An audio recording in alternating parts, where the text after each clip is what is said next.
para sa lagay ng ating panahon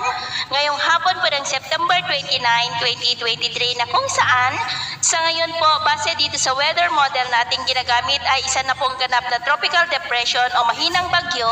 ang LPA po na ating binabantayan na nasa silangang bahagi po ng Luzon. Gaya ng inyong nakikita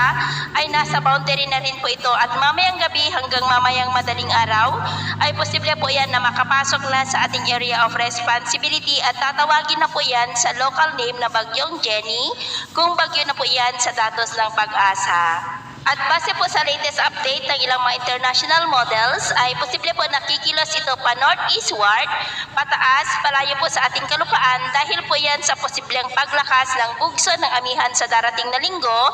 ay mahaharangan po nito ang paglapit ng bagyo sa ating kalupaan at posibleng iiral na rin ang frontal system na kakawit naman po sa bagyo pataas gaya po ninyong nakikita, pero paalala lamang po na posible pa na magbago ang forecast na ito lalo na at nasa karagatan pa ang bagyo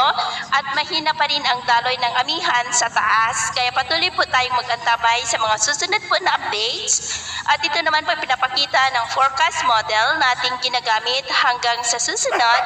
na 2 linggo. At sa lagay po ng ating panahon, ngayong hapon po ay maulap na kalangitan na may mga pulupulong pag-ulan. Ang tuloy po na nararanasan dyan sa may Kabisayaan, Mimaropa, Bicol Region, Calabarzon, Metro Manila, Nueva Ecija, Bulacan, Pangasinan, Quirino, Nueva Vizcaya, ilang bahagi po ng Ilocos Region, ilang bahagi lamang ng Cordillera, ilang bahagi po ng Cagayan, Zamboanga Peninsula, Misamis Oriental,